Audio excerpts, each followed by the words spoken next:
Há mais de 30 anos, ele estava de forma obediente, cumprindo o chamado divino.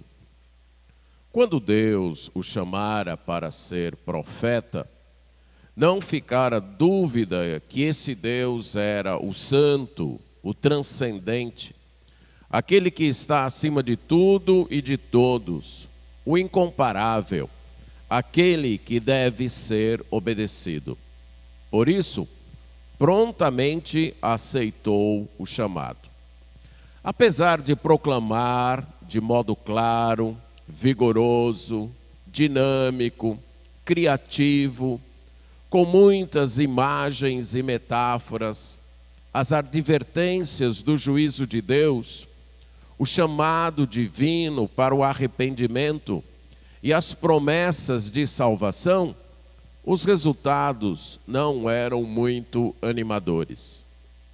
Durante os quase 20 anos do reinado de Acás, durante o qual fora um profeta atuante, ele teve que suportar a incredulidade do rei, a rejeição quanto ao desafio de confiar unicamente em Deus, a decisão de se apoiar numa vassalagem diante do Império Assírio e a promoção das mais esdrúxulas práticas idólatras, tais como construção de um altar pagão no próprio templo divino em Jerusalém, o sacrifício do próprio filho do rei, oferecido no fogo a uma divindade pagã, a introdução de cultos estrangeiros e a retirada dos tesouros do templo para pagar tributo ao rei assírio e assim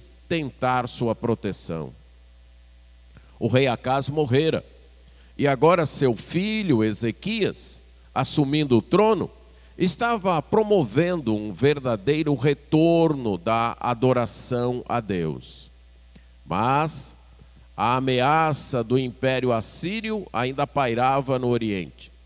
Seus reis teimavam com sua política imperialista de conquista, tributação, deportação dos habitantes e trazer novos habitantes para aqueles lugares e assim impedir que um amor à terra resultasse em revoltas. Usavam um forte exército e práticas cruéis, arrasando a terra.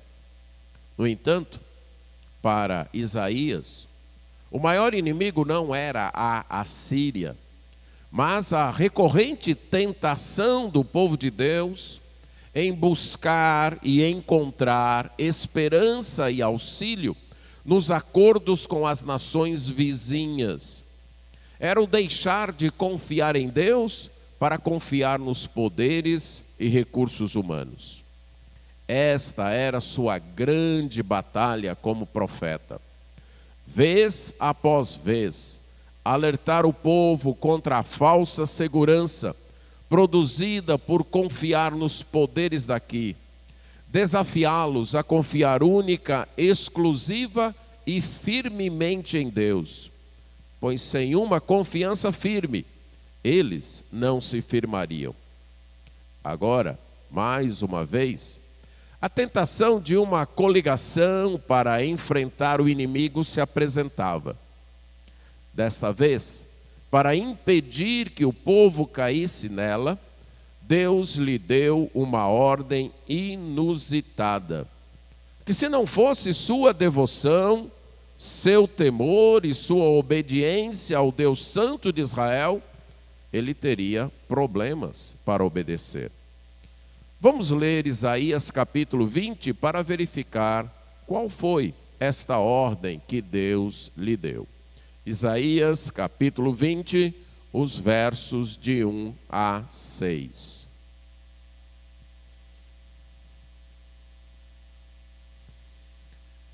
No tempo em que Tartã, enviado por Sargão, rei da Assíria, veio a Asdod e a guerreou e a tomou, nesse mesmo tempo,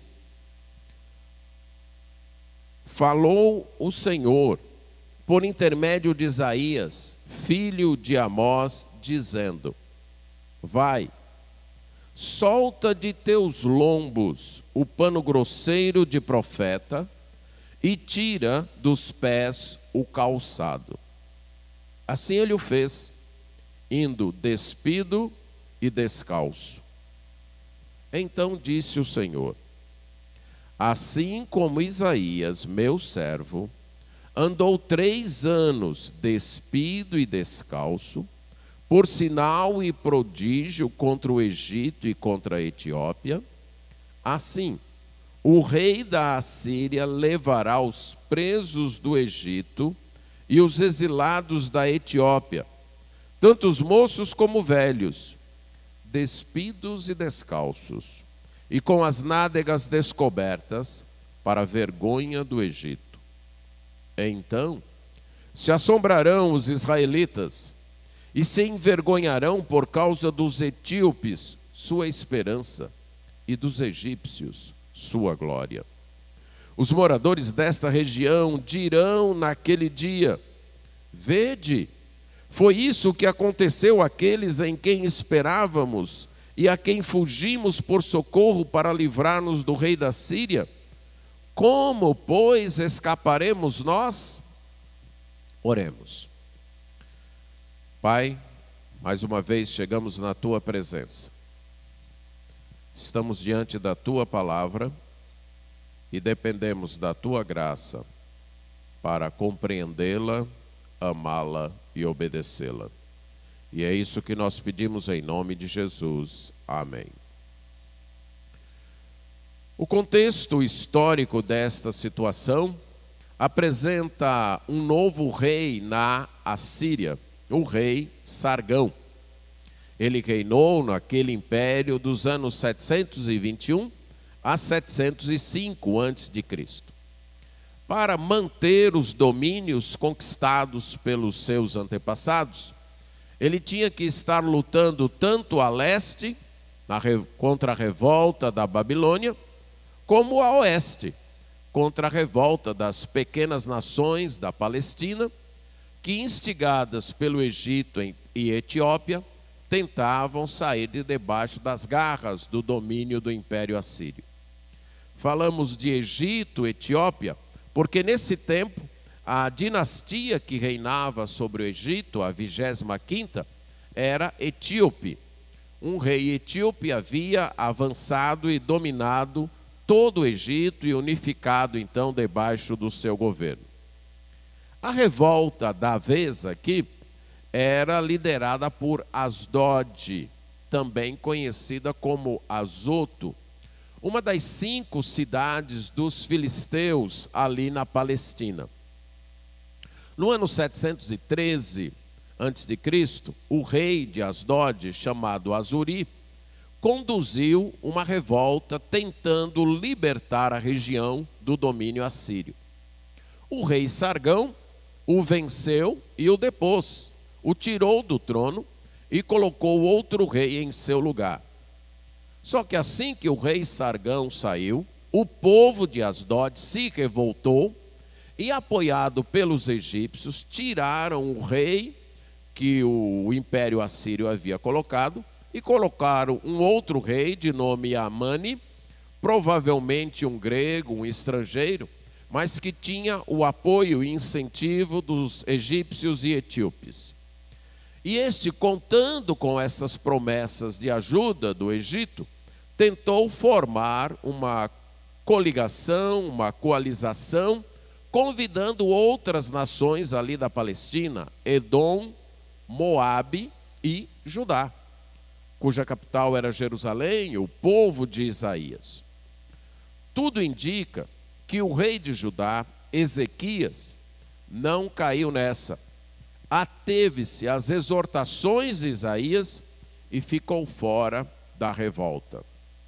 Mas o rei de Asdod prosseguiu com seu intento, confiando no apoio do Egito e da Etiópia.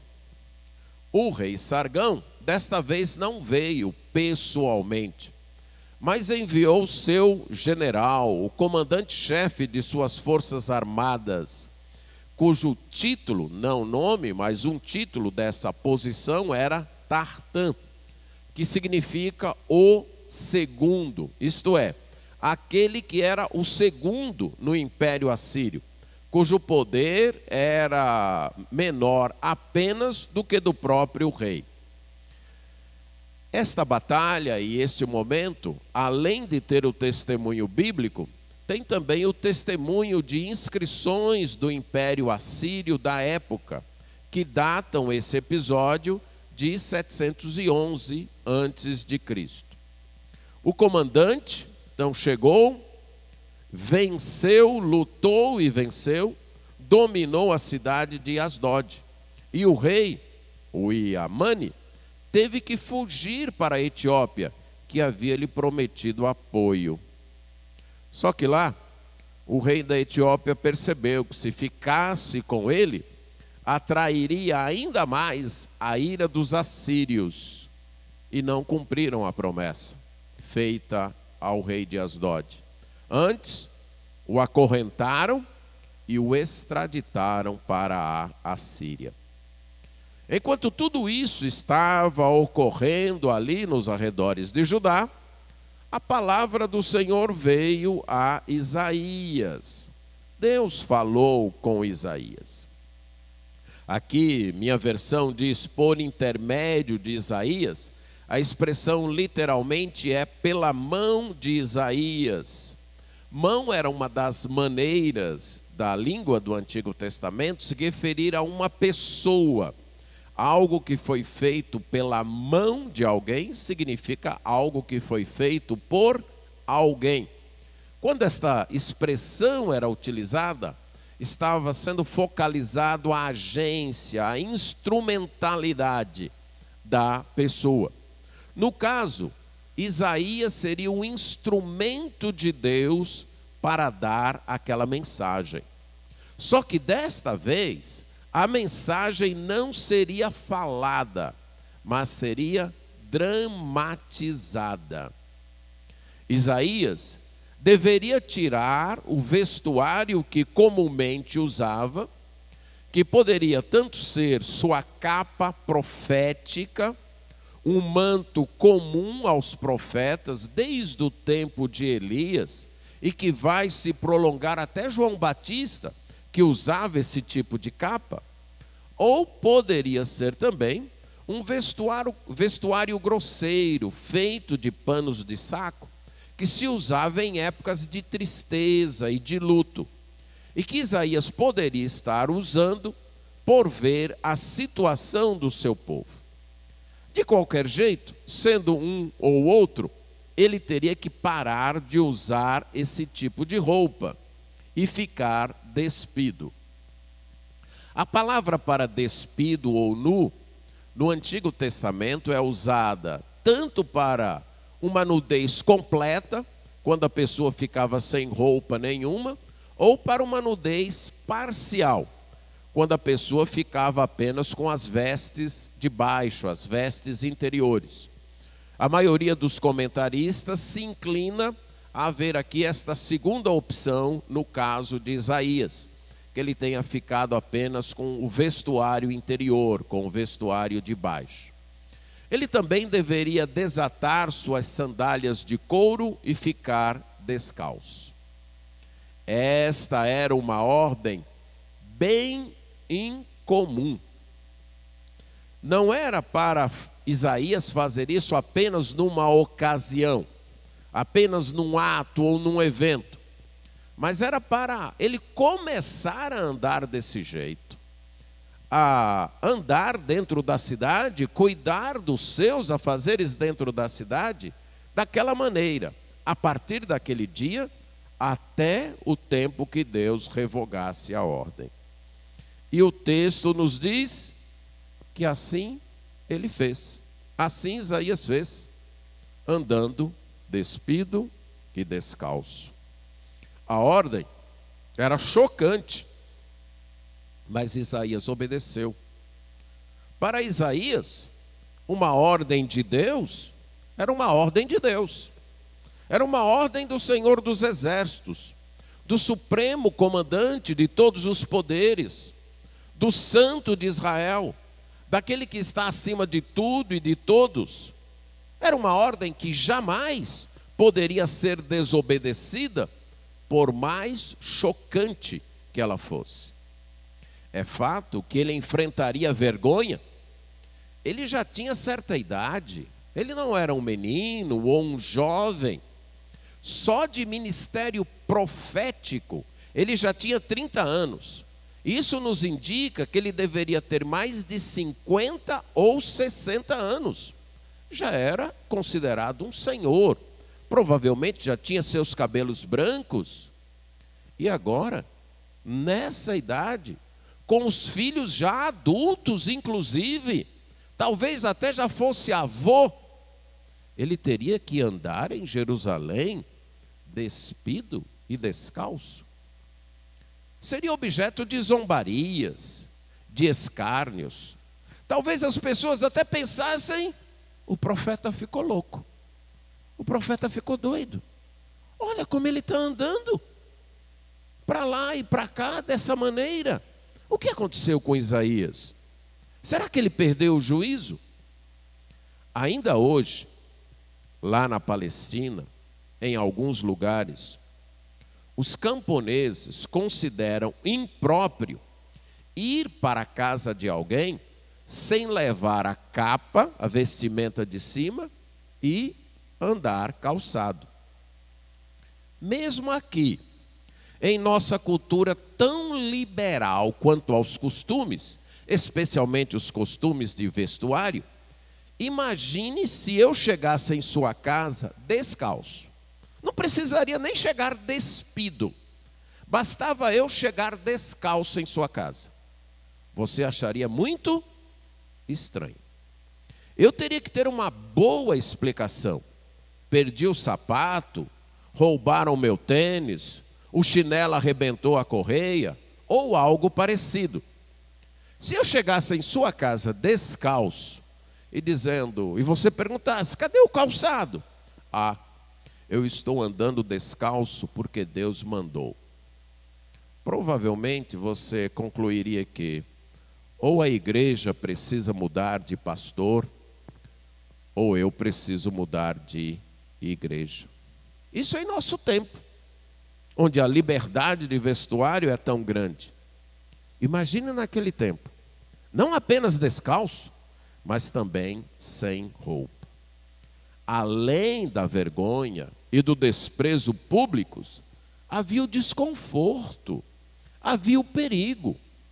A roupa nos protege do frio, nos protege do calor, nos protege de insetos e tantas outras coisas. Na terra onde Jerusalém vivia, aliás, onde Isaías vivia, Jerusalém, as estações são muito bem marcadas. Muito frio no inverno, em alguns anos chega a cair neve, e bem quente no verão. E tinha os períodos de chuva. Imagine ficar andando durante o sol quente, o calor, sem nenhuma proteção de roupa. Imagine no inverno o frio que ele teria que suportar. Imagine ter que andar na chuva sem nenhuma proteção de roupa. Imagine os insetos, os mosquitos. Mas Isaías tinha aprendido que ser profeta de Deus não tinha nenhum glamour. Ser profeta de Deus não era algo glamuroso. Ser profeta de Deus era ser servo. Era estar à disposição de Deus.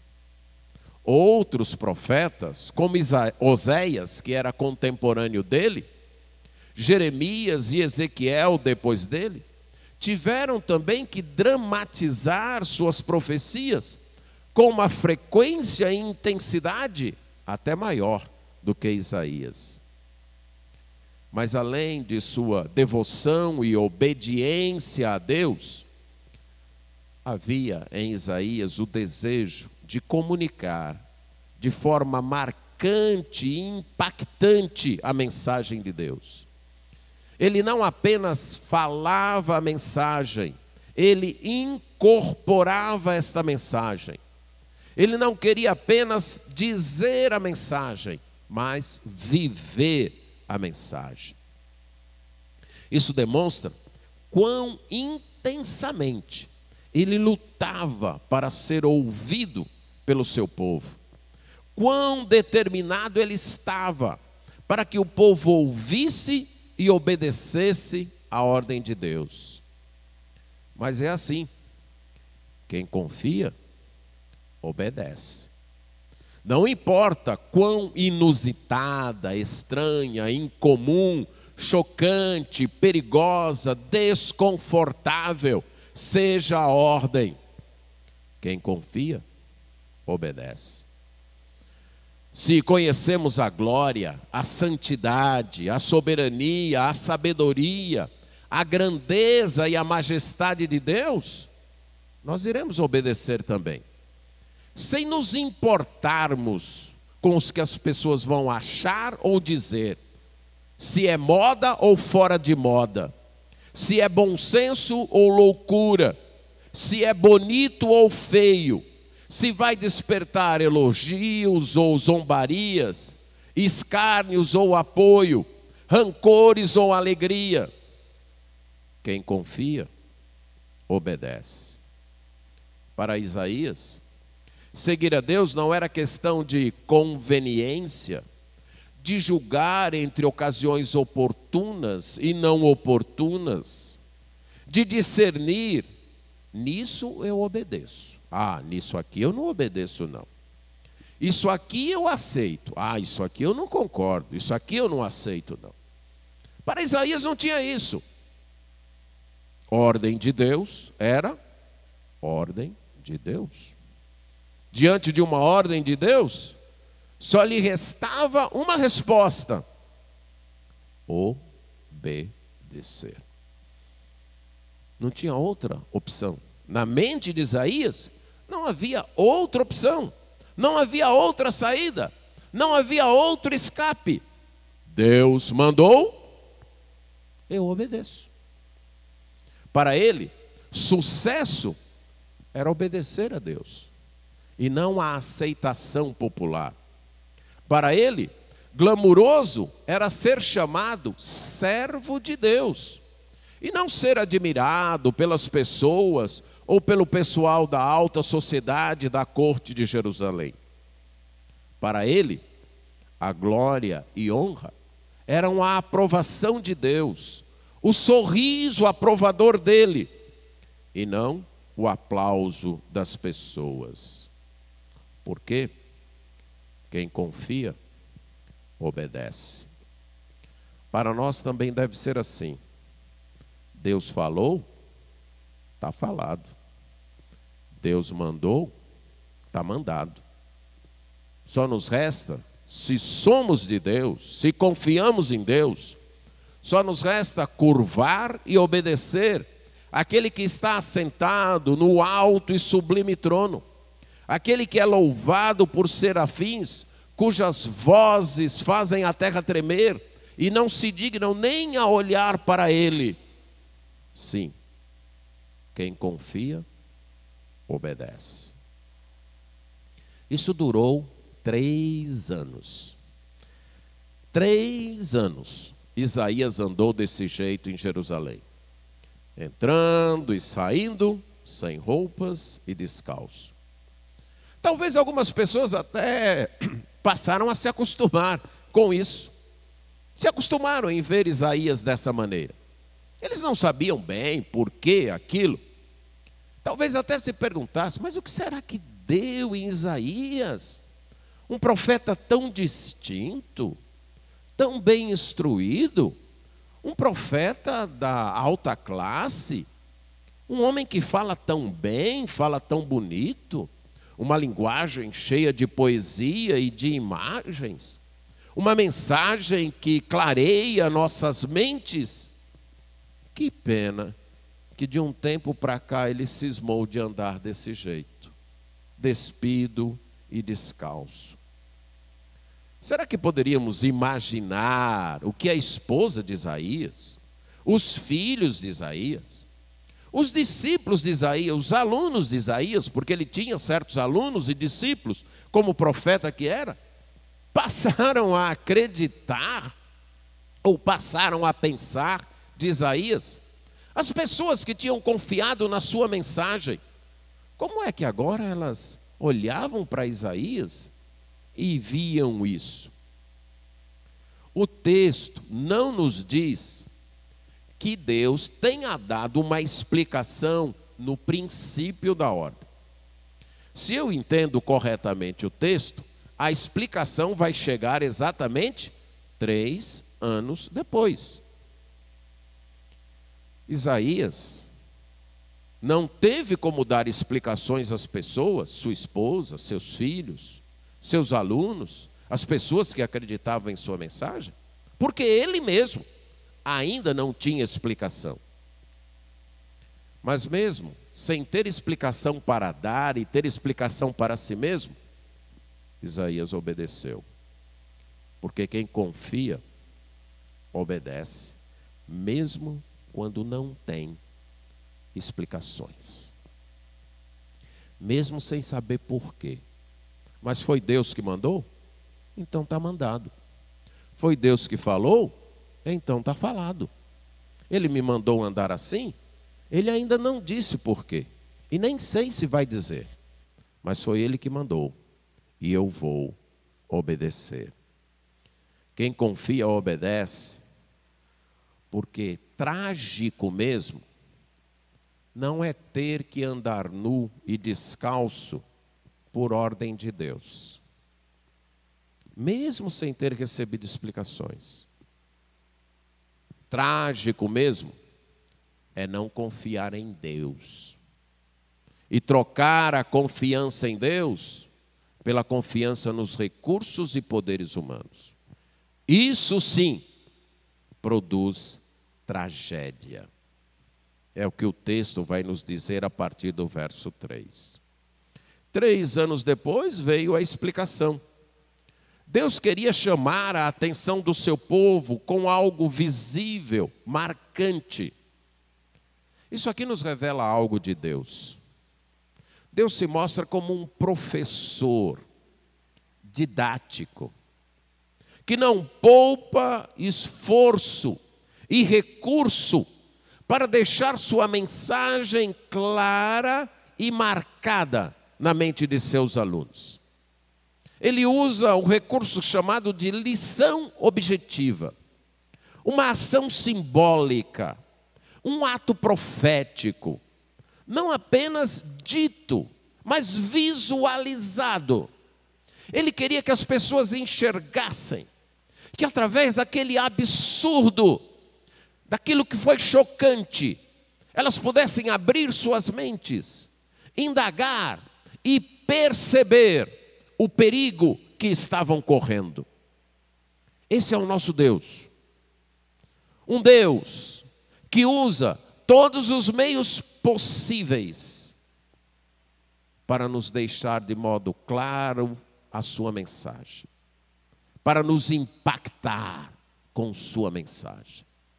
Esse é o nosso Deus, que não recuou em fazer o seu profeta, seu servo, passar por humilhações e escárnios, por vergonha até, por sofrimento, para que o seu povo pudesse ouvir uma mensagem de alerta.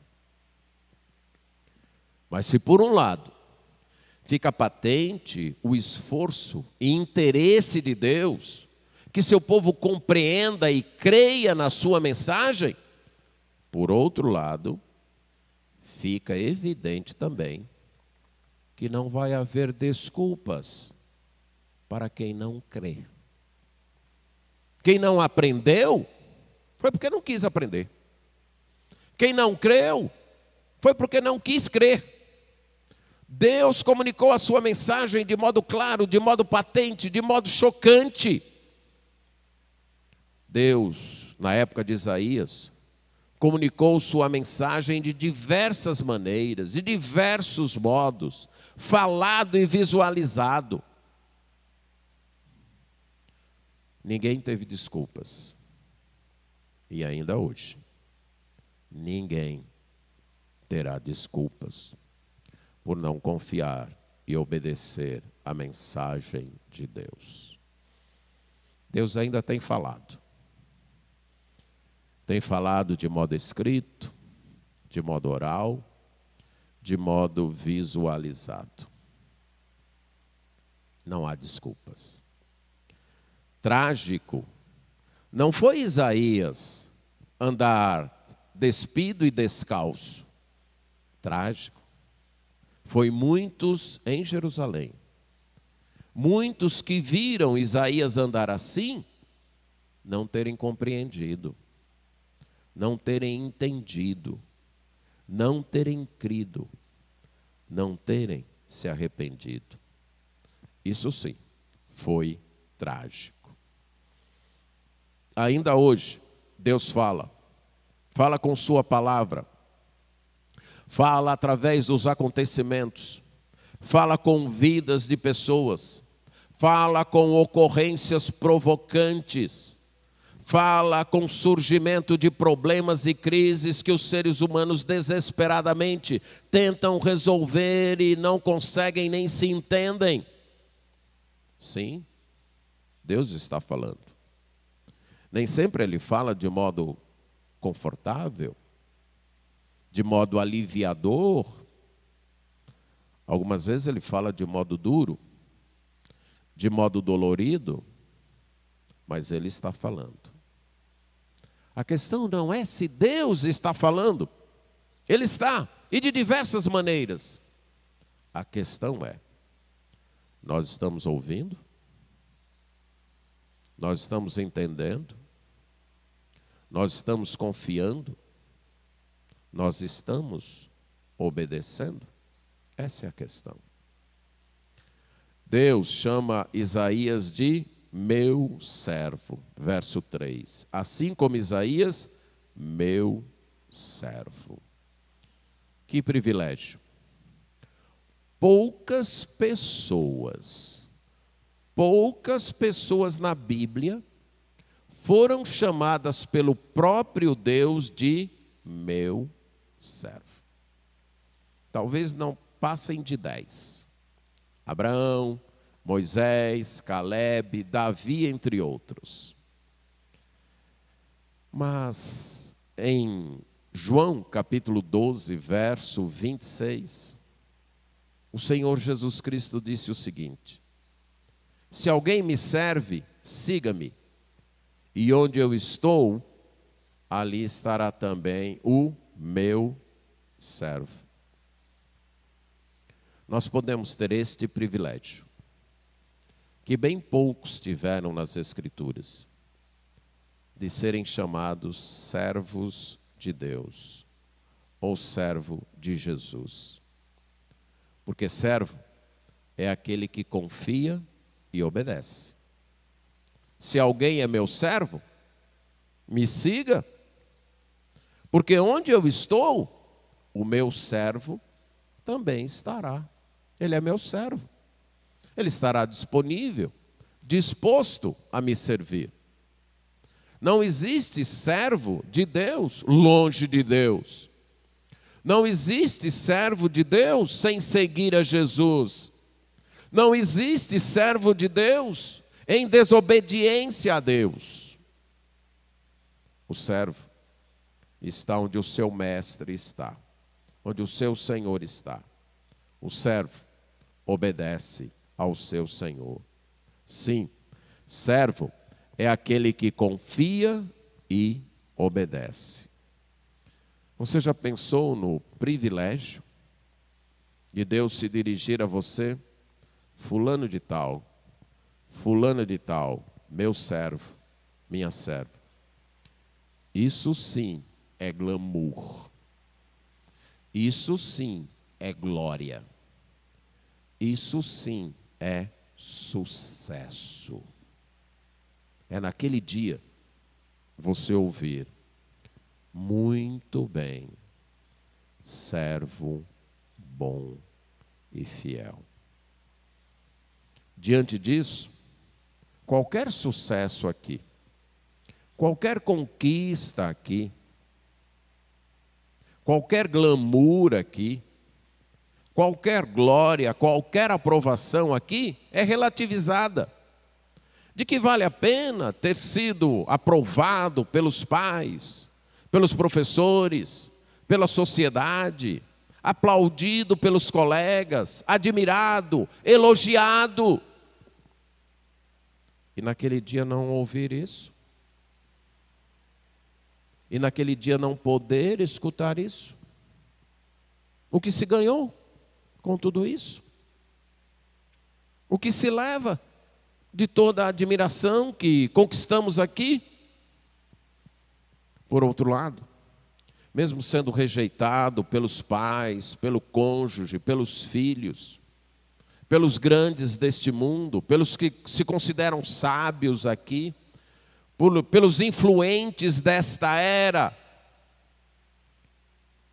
viver no ostracismo, viver uma vida quase oculta, comum, sem maiores badalações, e naquele dia ouvir: muito bem, servo bom e fiel.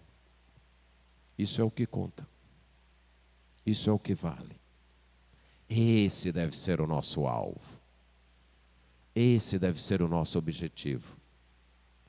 É nisso que os nossos olhos devem estar. Tudo aqui vai passar. A obediência a Deus não. Isaías sabia disso. Isaías conhecia isso. Por isso ele obedeceu. Porque quem confia, obedece. A explicação de Deus é que aquele comportamento de Isaías era um sinal. A palavra sinal nas Escrituras é utilizada tanto para designar um evento milagroso, um evento sobrenatural, que comunica ou evidencia uma mensagem divina. Por exemplo, os milagres realizados no Êxodo, diante de Faraó, foram chamados de sinais. Eram eventos sobrenaturais, que ultrapassavam a capacidade de realização humana. Que a única explicação é terem sido realizados por Deus. Aqueles sinais evidenciavam, sinalizavam para o Faraó de que Deus estava agindo. Mas a palavra também era usada como uma pista dada por alguém de algo não tão visível ou não tão presente. E aqui a gente pode lembrar do beijo de Judas em Jesus. Foi um sinal. Não era sobrenatural, mas era uma pista para os que queriam prender Jesus de quem era Jesus. Também, sinal podia se referir a uma ação ou uma mensagem não verbal, mas gestual, mas que comunica. Por exemplo, quando eu faço assim, você me pergunta: está tudo bem? E eu não digo nada, mas faço isso. Isso é um sinal que comunica, que responde à sua pergunta. Sim, está tudo bem. Mas também como um lembrete, algo para nos fazer lembrar. Uma fita amarrada num canto, ou uma pessoa que muda o relógio de um braço para o outro. Por que meu relógio está nesse lado? Isso é um sinal que eu devo lembrar de fazer isso ou aquilo.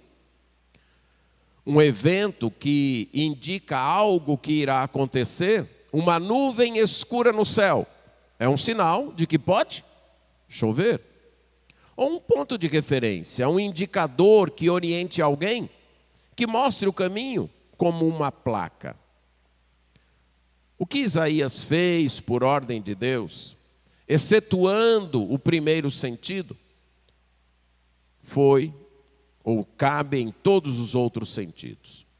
O comportamento de Isaías era uma pista de algo que não estava tão visível para todos, que era a derrota daqueles que não confiavam em Deus. A derrota daqueles no qual a maioria estava confiando. Mas era um gesto que também codificava uma mensagem, transmitia uma mensagem. Da mesma maneira que ele andara nu e descalço naqueles 3 anos, os egípcios e etíopes, que eram em quem alguns israelitas estavam confiando, também seriam levados, nus e descalços, pelos assírios como prisioneiros. Era também um lembrete, uma lembrança, algo que deveria fazer o povo de Deus lembrar que nu e descalços iriam ficar todos que não confiassem em Deus, e sim apenas nos recursos humanos.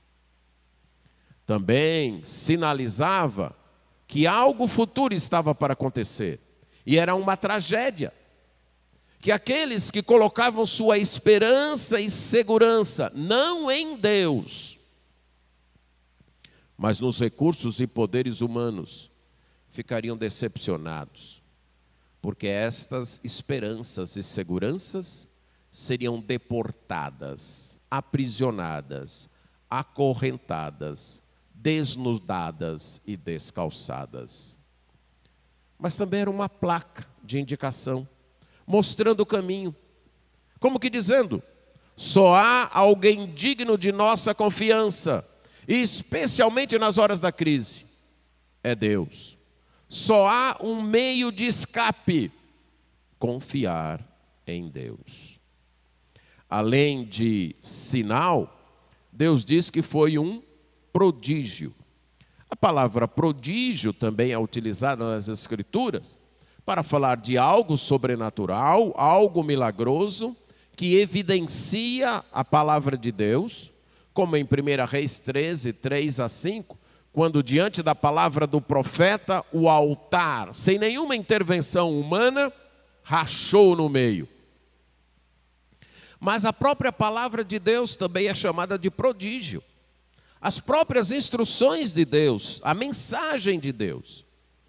Mas também para uma mensagem visualizada, mesmo que não tenha nada de sobrenatural nela. Como é muitas vezes dito para o profeta Ezequiel, a maneira dele agir, dele encenar, dele dramatizar a mensagem, era um prodígio. A ação profética aqui, dramatizada por Isaías, apontava que o que estava acontecendo ou iria acontecer era uma ação de Deus na história. Sinalizava isso, orientava para isso, que aquilo que Isaías estava fazendo apontava para uma ação de Deus, dando continuidade, dando cumprimento ao seu projeto, ao seu plano para o mundo de juízo e de salvação. Isaías, naqueles 3 anos, foi uma mensagem visual do que ocorreria com aquelas nações, nas quais o povo de Deus estava confiando para seu socorro, para seu auxílio, que estavam acreditando que poderiam lhe defender. É interessante que esses 2 termos, sinal e prodígio, aparecem juntos, na maioria das vezes, lá no relato do Êxodo. Tanto no próprio livro de Êxodo, como em Deuteronômio, Salmos e Neemias, quando fazem referência àquilo que aconteceu no Êxodo. Eram sinais de Deus, que apontavam uma ação maravilhosa, uma revelação, uma mensagem de Deus, evidenciando que ele estava cumprindo o seu plano. Aparece também aqui Isaías, já apareceu no capítulo 8, verso 18, quando ele fala: aqui estou eu e os filhos que Deus me deu como sinais e prodígios, como evidências, como provas de que Deus está falando, de que Deus tem uma mensagem. E lembre do nome dos filhos de Isaías: rápido despojo, presa segura, e um resto voltará. E esses nomes eram sinais, eram mensagens, Esta era a ideia daquele evento aqui com Isaías. Mas era sinal de quê? E Deus diz que assim como Isaías, meu servo, andou 3 anos despido e descalço, para ser um sinal e um prodígio contra o Egito e contra a Etiópia. Porque da mesma maneira, o rei da Assíria vai agir contra essas nações. Eu usarei esse rei para castigar estas nações poderosas que estão enganando e instigando vocês, tentando vocês a confiar nelas e não em mim. Sim, os assírios chegarão, invadirão o Egito e a Etiópia, aprisionarão seus habitantes, os acorrentarão, tirarão seus calçados e sua roupa, e os levarão para outras terras, indo eles caminhando nus e descalços, mostrando suas nádegas para envergonhá-los. Esse era um comportamento muito típico de guerra naquele período. Quando um exército vencia outro, quando uma terra dominava outra, de levar os prisioneiros, nus e descalços. Isso impediria que eles tentassem fugir e, ao mesmo tempo, os humilharia. E pense, quando nós somos deixados sem roupa e descalços, a gente fica com as defesas psicológicas mais baixas. A gente fica à mercê de outras pessoas. A gente fica envergonhado, sem ter como agir. As mãos, antes de se defender, se ocupam em cobrir a nudez. E esse era o propósito. Por isso que as nações daquele período e daquele lugar agiam assim. E Deus falou, isso vai acontecer com as nações nas quais vocês confiam. E aí vem a mensagem principal, que trágico mesmo é deixar de confiar em Deus e confiar nos poderes e recursos deste mundo. Como resultado disso, quando isso ocorresse, quando isso acontecesse com o Egito e a Etiópia, os israelitas ficariam chocados, assombrados, aterrorizados, abalados, e ficariam muito envergonhados, porque o Egito era a sua esperança. Aliás, a Etiópia era a sua esperança e o Egito a sua glória.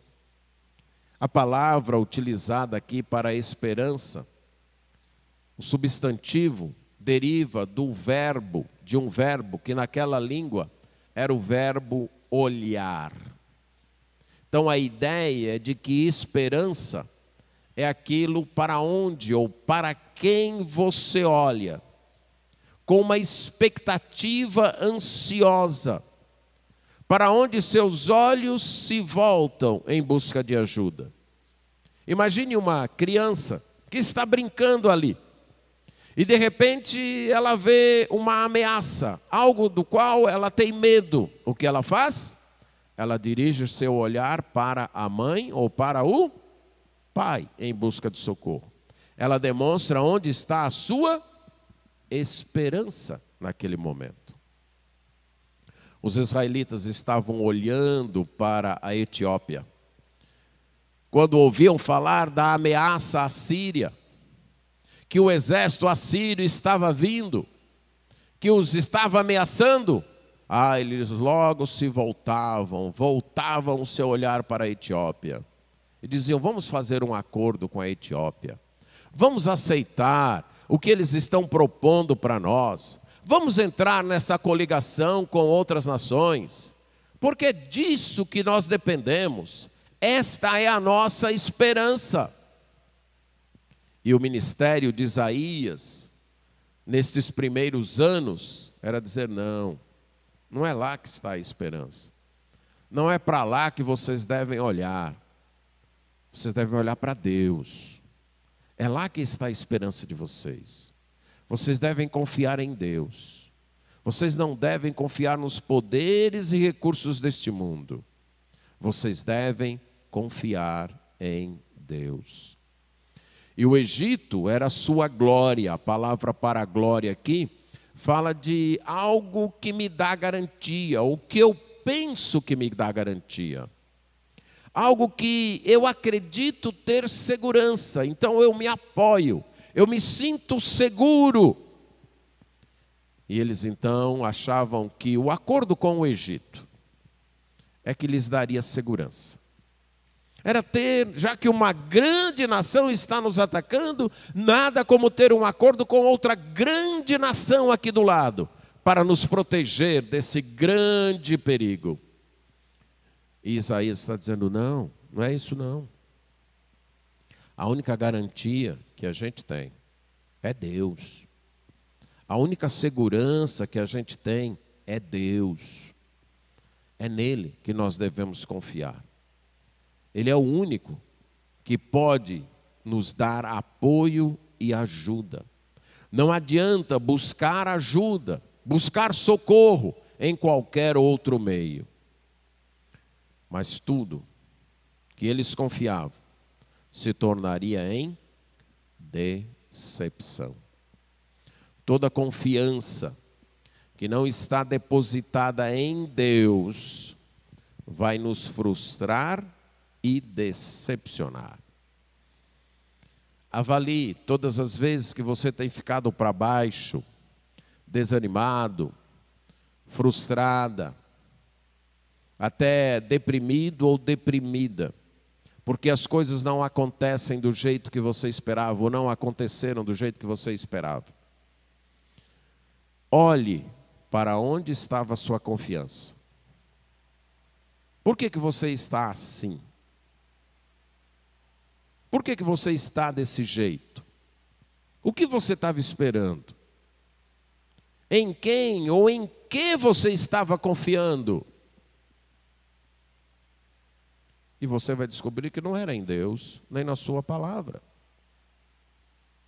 Porque os que esperam no Senhor, Isaías vai dizer, renovam suas forças. Os que esperam em Deus não ficam decepcionados. Deus não decepciona ninguém. Deus não frustra ninguém. Deus não deixa ninguém envergonhado. Se por acaso você se sente assim assombrado, apavorado, assustado, em pânico, pergunte, onde está a minha esperança? Onde está a minha confiança? Onde está a minha segurança? É na minha própria capacidade? É nos meus recursos? É no meu jeito de se sair das situações? É no meu emprego? É nas pessoas ao meu redor? É na minha igreja? Em quem está a minha confiança? Para os seus, Deus há de quebrar estas falsas confianças, como ele fez com os israelitas. Primeiro ele adverte. É como se ele mandasse alguém andar nu e descalço diante de nós, para nos dizer, abre o olho. Você está confiando em quem não devia. Você está acreditando no que não deve acreditar. Você está colocando sua segurança no que não é seguro. Você está extraindo garantias naquilo que não é garantido. Abre o olho, presta atenção no que está acontecendo. Olha o que eu estou fazendo acontecer. E mesmo assim, quando a gente não escuta, aí vem a concretização, aí vem a explicação, aí vem o cumprimento da sua palavra. E aí ele nos choca. É interessante que os da época de Isaías devem ter ficado chocados em vê-lo andar descalço e despido. Mas o que iria chocá-los mesmo era descobrirem que aquilo no que eles confiavam também estava ou iria ficar despido e descalço. Isso é a tragédia. Tragédia não foi Isaías andar 3 anos enfrentando frio e calor, enfrentando zombarias, andar despido e descalço. Tragédia é não confiar em Deus e descobrir que aquilo no que a gente confia também vai ficar despido e descalço. Isso aconteceu naquela época, mas por que Isaías colocou no seu livro? Lembrem-se que nós temos dito que as profecias de Isaías foram reunidas depois que ele terminou o ministério profético. E esta profecia está num bloco bem distinto do seu livro, que vai dos capítulos 13 a 23, que narra as sentenças de Deus contra as nações. Esse relato está na 5ª sentença, que é contra o Egito e a Etiópia. Como eu já expliquei, na época, eles formavam um só reino, um só domínio. Por isso que ora são chamados de egípcios, ora de etíopes. E esta sentença, que começou no capítulo 19, está disposta em 3 partes, como eu já expliquei domingo passado. 19, 1 a 15, que é o juízo de Deus sobre o Egito. 19, 16 a 25, que é a promessa de salvação para o Egito e a Assíria, salvação essa que ocorrerá no final dos tempos. E este ato profético, esta profecia dramatizada. Essa profecia só aconteceu depois que o livro foi escrito. Ela vai acontecer em 670 antes de Cristo. Então, mais ou menos uns 10 anos depois do livro ter sido escrito. Uns 20 anos depois de Isaías ter terminado seu ministério profético. E 10 anos depois, mais ou menos, depois que o livro foi escrito. Então, Isaías colocou esse relato aqui para que os seus leitores da época soubessem: eu não andei nu e descalço 3 anos de graça, não. Deus ainda vai cumprir. Ele disse e ele vai cumprir. E 10 anos depois, aquelas pessoas viram a profecia sendo cumprida. E para nós fica o recado: Deus cumpre a sua palavra. Quem deixa de confiar nele, para confiar nos poderes e recursos desse mundo, está confiando em algo que vai ficar despido e descalço, sem poder ajudar. E por último, veja que o relato termina com uma pergunta. Os moradores ali da região, ao verem aquilo, diriam: vejam, olha o que está acontecendo com aqueles que eram a nossa esperança. Olha o que está acontecendo com aquelas nações que a gente corria para lá para ter proteção e socorro. Olha o que está acontecendo com aqueles que a gente pensava que iriam nos livrar do rei da Assíria. Como, pois, escaparemos nós? Onde vamos encontrar a salvação? A pergunta seria patética se não fosse trágica. No nosso caso, patética, porque não deixo de lembrar daquela frase que sempre era repetida naquele seriado Chapolin Colorado. E agora? Quem poderá nos defender? Mas não é patético, é trágico. Como poderemos escapar? Esta é a pergunta. A resposta não é dita, mas foi visualizada. Obedecendo a Deus. Porque quem confia, obedece. O ensino é claro apesar de não dito com todas as palavras. Qualquer confiança que não seja em Deus e na sua palavra, vai nos deixar nus e descalços. Isaías andou 3 anos pelas ruas de Jerusalém, demonstrando a desgraça, a vergonha e a miséria que seriam o resultado de quem não confiasse em Deus. A ação de Isaías nos ensina o perigo não está em se expor a desconfortos e sacrifícios em obediência a Deus. Mas o verdadeiro perigo é não confiar em Deus. É confiar em nós mesmos ou nos poderes e recursos humanos. Quem confia, obedece. E é melhor confiar e obedecer. Porque quem não confia, terminará preso, deportado, despido e descalço. Amém.